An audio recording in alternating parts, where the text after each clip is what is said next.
Praise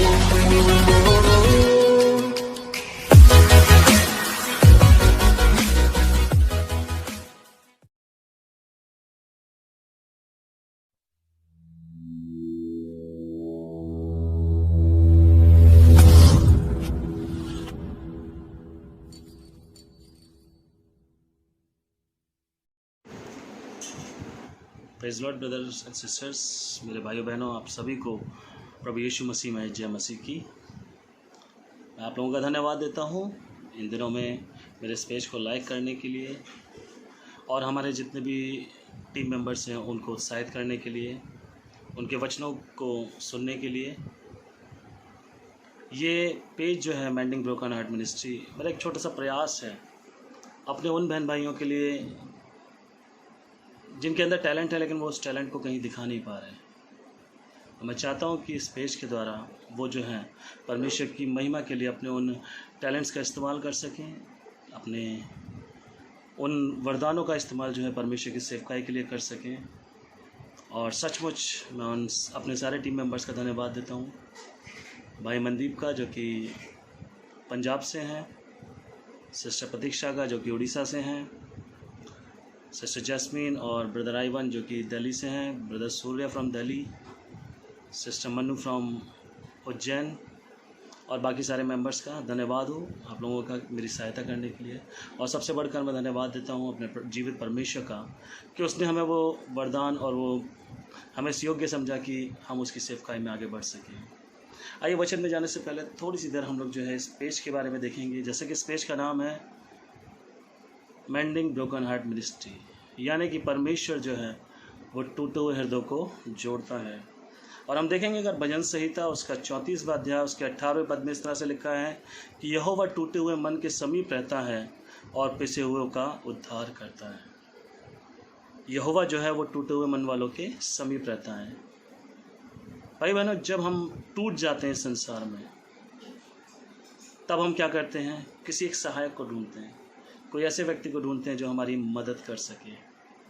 उस समय वचन कहता है कि यहोवा ही हमारा सच्चा सहायक है जो हमारी मदद करता है। ये टूटापन या अकेलापन जो है मनुष्य का एक सबसे बड़ा शत्रु है। इसी तरह से हम देखेंगे भजन संहिता उसका 51 और उसका 17वां पद।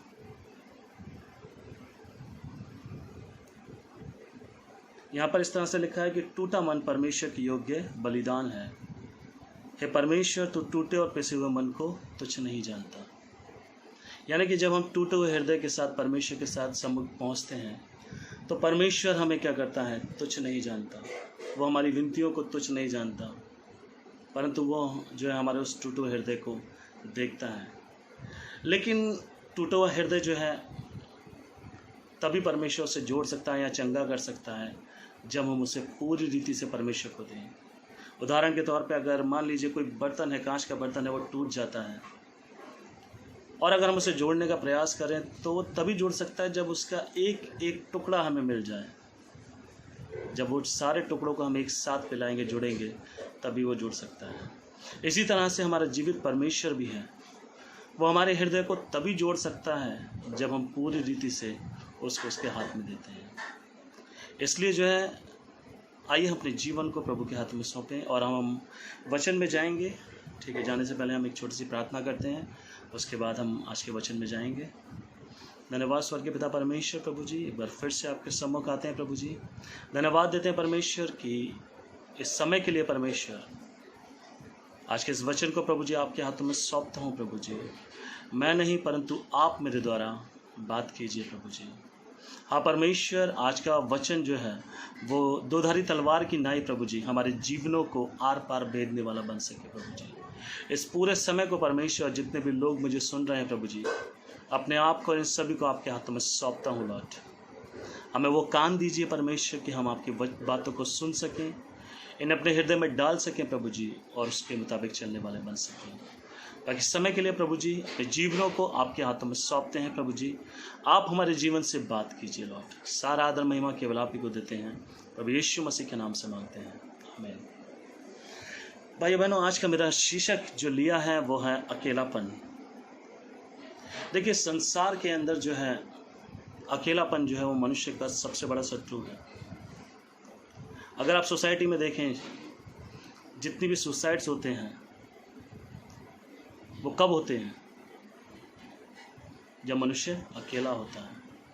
क्योंकि जब मनुष्य अकेला होता है तो शैतान आसानी से उसको पाप में गिरा सकता है, उसको निराशा की ओर ले जा सकता है, उसके विश्वास को ख़त्म कर सकता है और उसके जीवन को नष्ट कर सकता है। इस तरह से वचन में भी बहुत सारे उदाहरण दिए गए हैं जिससे हम सीख सकते हैं कि कैसे अकेलेपन का फ़ायदा उठाकर इस शैतान ने बड़े बड़े लोगों को परमेश्वर के विश्वास से गिरा दिया।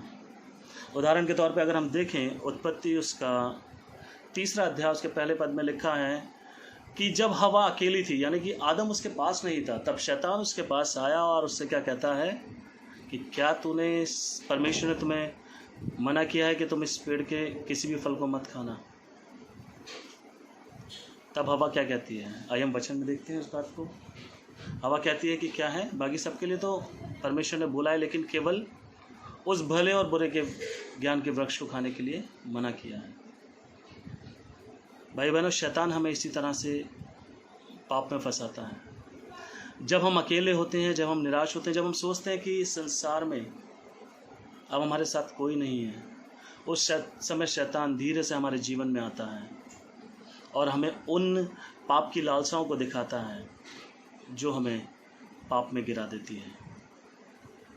अगर उस समय आदम उसके साथ होता तो शायद ये पाप ना होता, लेकिन क्योंकि हवा अकेली थी, शैतान ने उसको क्या करा? पाप में गिरा दिया। क्योंकि शैतान जो है वो हमारे अकेलेपन का ही फ़ायदा उठाता है। वो चाहता है कि हमें अकेला कर दे, क्योंकि झुंड में जब हम होते हैं ना तो एक सेना के समान होते हैं। क्योंकि वचन साफ कहता है कि 1000 को और 2 मिलकर 10,000 को गिराते हैं। अगर हम एकता में चलते हैं, अगर हम यूनिटी में चलते हैं, तो शैतान कभी भी हमारे जीवन पर हावी नहीं हो सकता, वो कभी भी हमें गिरा नहीं सकता। इसीलिए वो चाहता है कि हमें अकेला कर दे। आज इसीलिए संसार के अंदर प्यार ठंडा होता जा रहा है, रिश्ते टूट रहे हैं। आज हम देखते हैं, जैसा वचन में भी लिखा है कि क्या है, प्यार खत्म हो जाएगा, प्यार ठंडा पड़ जाएगा। आज हम लोगों के जीवन में प्यार ठंडा हो रहा है, रिश्तों की कोई अहमियत नहीं है। लोग इतनी बड़ी भीड़ के होने के बावजूद भी अपने आप को अकेला महसूस करते हैं और उस अकेलेपन को दूर करने के लिए ना जाने क्या क्या करते हैं, जिसका फ़ायदा ये शैतान उठाता है। एक और उदाहरण को हम बाइबल में देखते हैं, दाऊद के जीवन को, और हम देखते हैं कि 2 शमूएल उसका 11वां अध्याय और उसके पहले 2 पद में यहाँ पर वचन में लिखा है,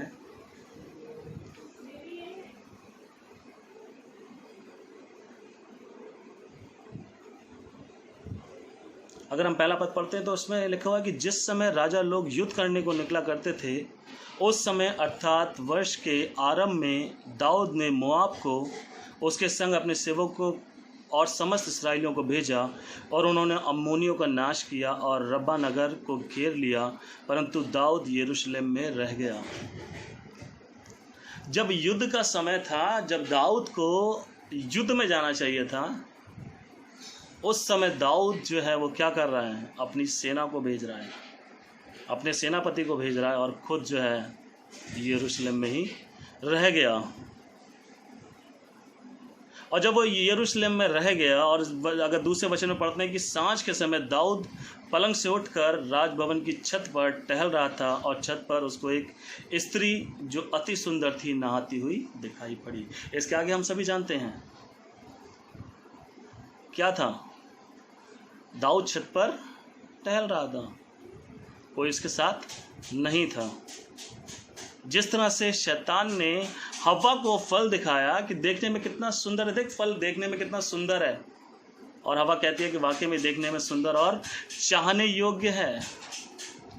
यहाँ पर हम देखते हैं कि दाऊद के जीवन में भी जब उसने बेतशेबा को देखा तो क्या हुआ? वो पाप में गिर गया। पाप ने उसे अपनी ओर आकर्षित कर लिया क्योंकि वो अकेला था। हमारे जीवन में भी ऐसा ही होता है। जब शैतान हमें गिराना चाहता है, उसका पहला वार यही होता है कि हमें सबसे अलग कर दे, हमें अपने लोगों से अलग कर दे, हमारे साथ जो लोग चलना चाहते हैं उनसे हमें अलग कर दे, हमारे जीवित परमेश्वर से हम अलग कर दे, ताकि हमें क्या करे, अपनी ग्रिप बना सके और हमें पाप में आसानी से गिरा सके। एक और उदाहरण है, यह तो हम पुराने नियम की बात कर रहे थे, हम नए नियम में देखते हैं यहूदा इस्करियोती के बारे में, जो प्रभु यीशु मसीह के साथ साथ चलता था, प्रभु यीशु मसीह के साथ साथ खा रहा है, पी रहा है, उठ रहा है, बैठ रहा है, सब काम प्रभु यीशु मसीह के साथ कर रहा है। लेकिन क्या हुआ, एक छोटी सी गलती, उसकी नज़र कहाँ चली गई, पैसों के ऊपर। उसकी नज़र कहाँ चली गई, पैसों के ऊपर। उस 30 चांदी के सिक्कों के लिए उसने प्रभु यीशु मसीह को बेच दिया।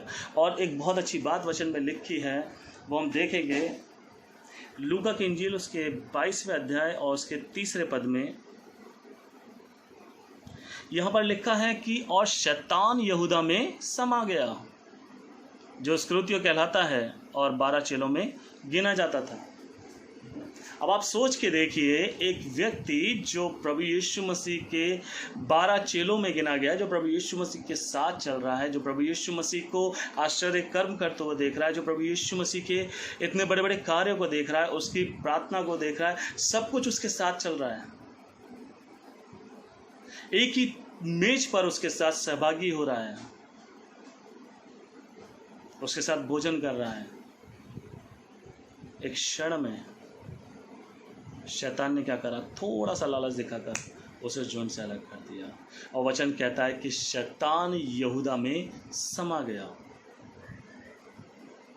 ज़रूरी नहीं है भाई बहनों कि हम लोग कलीसिया में जा रहे हैं, हम संगति कर रहे हैं और हम वचन पढ़ रहे हैं, प्रार्थना कर रहे हैं, तो इसका मतलब है कि शैतान हम पर हमला नहीं कर सकता।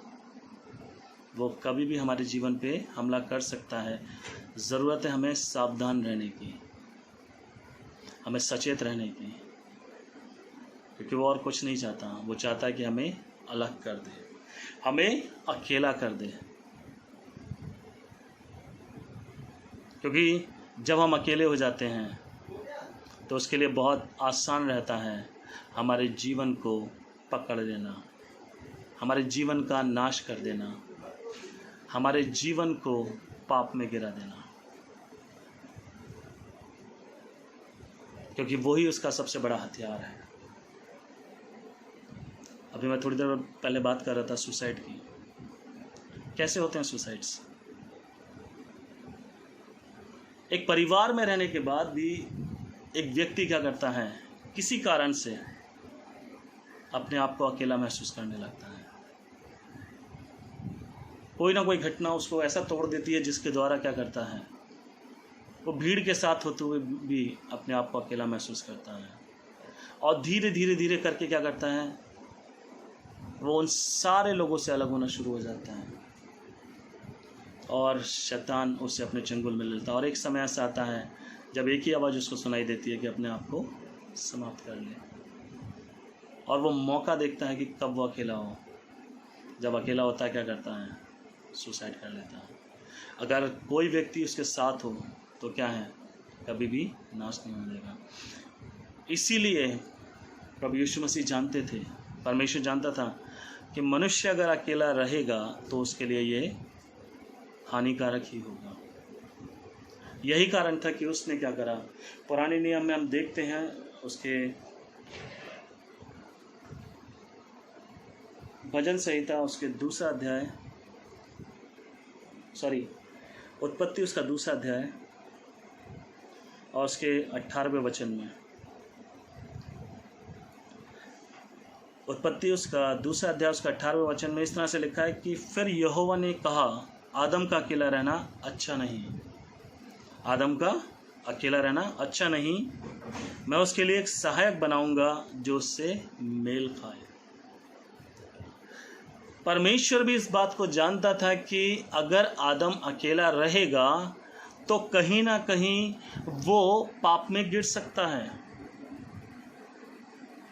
बेशक वो अदन की वाटिका में था, बेशक वो परमेश्वर से रोज मिलता था, लेकिन उस परमेश्वर को पता था कि अगर ये अकेला रहना इसका सही नहीं है, और इसीलिए परमेश्वर ने उसके लिए एक ऐसा सहायक बनाया जो उससे मेल खाता हो। और उसने आदम की पसली में से एक औरत को निकाला जिसका नाम हव्वा रखा गया, जो बिल्कुल उसी के समान थी, उसी की तरह बोलती थी, उसी की तरह चलती थी, और वो उसकी सहायक बन गई। यानी कि संसार में जब हम रहते हैं तो हमें क्या है, एक सहायक की ज़रूरत पड़ती है। यहाँ तक कि प्रभु यीशु मसीह ने भी जब अपने चेलों को भेजा सेवकाई के लिए, तो वचन साफ बताता है कि उसने 2-2 लोगों को चुना। उसने अकेला नहीं भेजा, उसने 2-2 करके भेजा। क्यों? क्योंकि उसे पता था कि यदि एक गिरे तो दूसरा उसको संभाल सके। अगर आज हमारे जीवन में कोई सहायक हो तो क्या है, अगर हम गिरेंगे तो हमें संभाल सकता है, लेकिन अगर सहायक ही नहीं होगा तो निश्चित तौर पे हम गिर जाएंगे। और हम सभी जानते हैं कि परमेश्वर ने भी हमें एक सहायक दिया है। वो सहायक कौन है? पवित्र आत्मा, जिसके बिना हम अधूरे हैं। जैसे इस संसार में कहते हैं ना कि क्या है, जब एक व्यक्ति विवाह कर लेता है तो क्या करता है, वो पूरा हो जाता है। इसी तरह से हमारे इस संसार में भी परमेश्वर ने एक सहायक दिया है, एक ऐसा सहायक जो सदैव हमारे साथ रहता है। अगर हम देखें यूहन्ना की पुस्तक उसका 14वां अध्याय और उसके 16वें पद में इस तरह से लिखा हुआ है कि मैं पिता से विनती करूंगा और वह तुम्हें एक सहायक देगा कि वह सर्वदा, एक क्षण के लिए नहीं, एक घंटे के लिए नहीं, एक दिन के लिए नहीं, एक हफ्ते के लिए नहीं, एक महीने के लिए नहीं, एक साल के लिए नहीं, परंतु सर्वदा वो तुम्हारे साथ रहेगा। क्योंकि प्रभु यीशु मसीह को पता था कि जब मैं संसार से जा रहा हूं तो लोग अब अकेले हो जाएंगे, और इस संसार में किसका राज्य है? शैतान का। उसे पता था कि अगर मैंने अपने लोगों को अकेला छोड़ा तो ये क्रूस पर चढ़ाया जाना मेरा व्यर्थ हो जाएगा, क्योंकि शैतान फिर से इनको क्या करेगा, अपने कब्जे में ले लेगा। क्योंकि ये लोग क्या है, अकेले पड़ जाएंगे, ये निराश हो जाएंगे, ये हताश हो जाएंगे। इसलिए परमेश्वर ने हमारे लिए पहले से ही एक सहायक नियुक्त किया। देखिए, आप सोच के देखिए कितना अच्छा परमेश्वर है जो सदैव अपने लोगों के, अपने बच्चों की चिंता करता है। चाहे वो पुराना नियम हो, चाहे नया नियम हो, सदैव परमेश्वर अपने बच्चों की चिंता करता है। और यहाँ पर भी हम देखते हैं कि प्रभु यीशु मसीह को पता था कि अब मैं जा रहा हूँ इस संसार से, और जब मैं उठा लिया जाऊंगा तब मेरे चेले लोग, तब मेरे लोग क्या करेंगे, अकेले पड़ जाएंगे। और अगर ये अकेले पड़ गए तो शैतान इन्हें आसानी से क्या कर सकता है, नाश कर सकता है।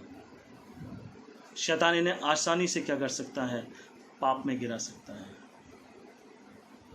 शैतान का कोई बड़ा उद्देश्य नहीं होता हमारे जीवन के लिए भाई बहन, वो सिर्फ एक ही चीज चाहता है हमारे जीवन से, हमें हमारी ही नज़रों में गिराना। वो चाहता है हमारे जीवन से कोई ऐसा पाप हो जिससे हम अपने आप में ही गिर जाएं। क्योंकि अगर हम एक बार पाप में गिर जाते हैं तो अपने आप संगति से दूर होना शुरू कर देते हैं। तब हमारे अंदर हिम्मत नहीं पड़ती कि हम प्रभु यीशु मसीह के नज़दीक जा सकें। वो पाप का डर हमारे जीवन के अंदर इतना गहरा हो जाता है कि धीरे धीरे हमें क्या करता है, परमेश्वर की संगति से दूर करने लगता है। इसीलिए प्रभु यीशु मसीह बार बार कहते हैं कि मेरा अनुग्रह तेरे लिए काफ़ी है।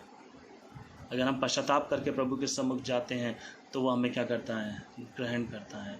यहाँ पर भी प्रभु यीशु मसीह को पता था कि मेरे बच्चों को एक सहायक की ज़रूरत है, ताकि जब वो गिरें तो वो सहायक उनको संभाल सके।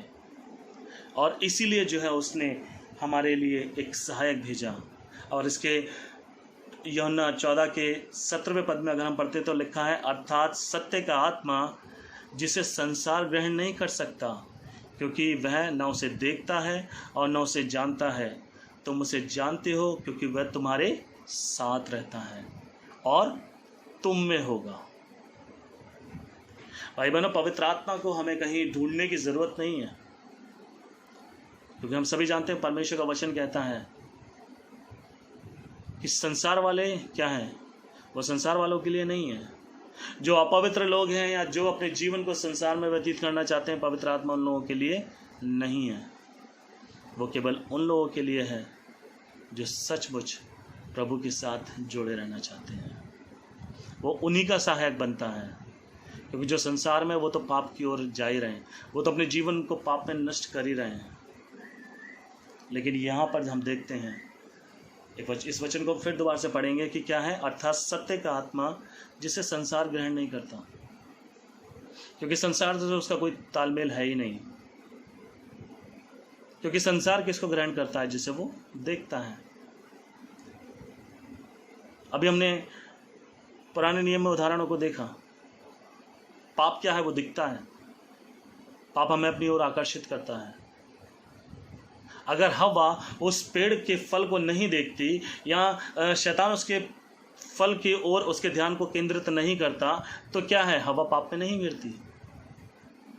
अगर दाऊद अपनी छत पे से बेतशेबा को नहाते हुए नहीं देखता, तो वो पाप में नहीं गिरता। लेकिन क्या हुआ? शैतान ने उनके मन को आकर्षित किया। यहूदा इस्करियोती भी, यदि वो सोने की चांदी के सिक्कों को नहीं देखता तो उनकी ओर आकर्षित नहीं होता। वो लालच उसके मन में नहीं आता।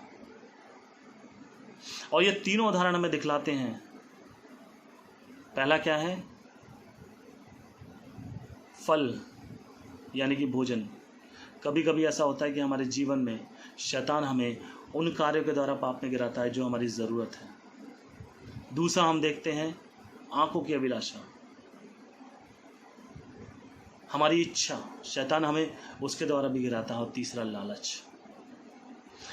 ये तीन कारण है जिसके द्वारा शैतान क्या करता है, हमें पाप में गिराने की कोशिश करता है। हमारे मन को आकर्षित करता है। वो कहता है कि देख कितना अच्छा है, कोई नहीं देख रहा तुझे।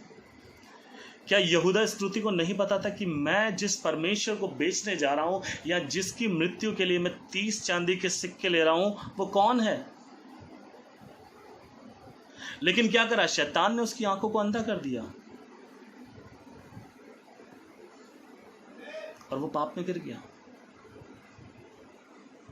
क्या दाऊद को नहीं पता था? जब नातान नबी आगे कहता है कि तू परमेश्वर से बोलता तो सही, तेरे को इतनी स्त्रियां दी हैं, परमेश्वर ने और भी दे देता। लेकिन क्या है, शैतान हमारे आंखों को क्या करता है, अंधा करता है। हमारे मन की आंखों को, हमारी आत्मिक आंखों को अंधा कर देता है। भाई बहनों, पवित्र आत्मा है जो हमारी आंखों को, आत्मिक आंखों को सदैव खुली रखता है, ताकि हम पाप को देख सकें और उससे दूर रह सकें। इसीलिए हमें सहायक की जरूरत है। और वचन साफ कहता है कि संसार उसे ग्रहण नहीं करता, क्योंकि संसार उसे देखता ही नहीं है। लेकिन हम उसे जानते हैं और वो क्या करता है, सदैव हमारे साथ रहता है। वो ऐसा सहायक है जो सदैव हमारे साथ रहता है और वो हम में है। क्योंकि वचन कहता है कि तुम्हारा शरीर जो है क्या है, पवित्र आत्मा का मंदिर है, जिसमें पवित्र आत्मा वास करता है।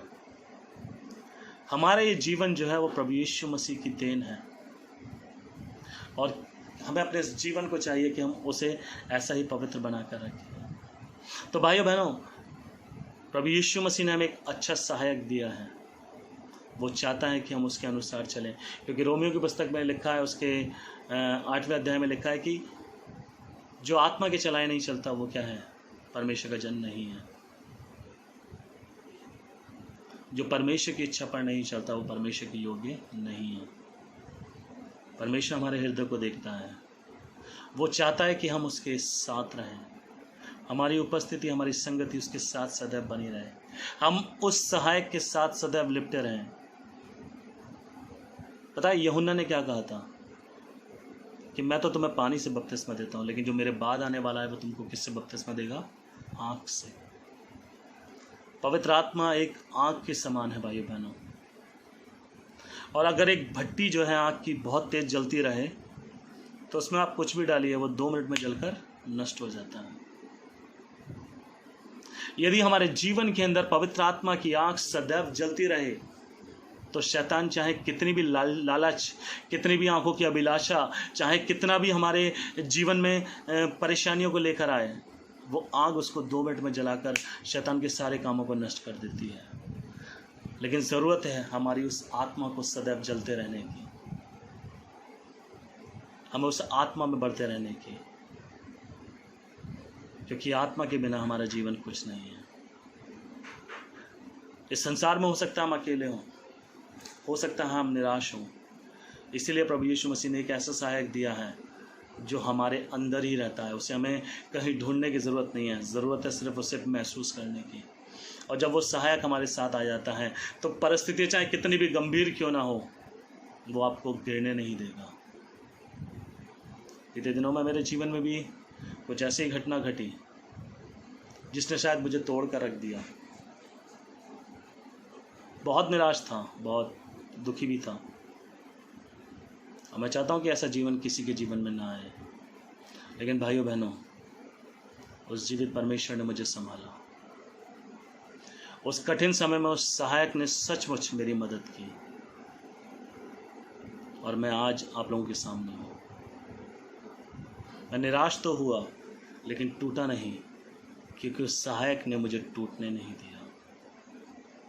मेरे उस दुख के दिनों में मैं सचमुच उस सहायक को जान पाया कि कैसे वो सहायक हमारे जीवनों में अपने कार्य को करता है।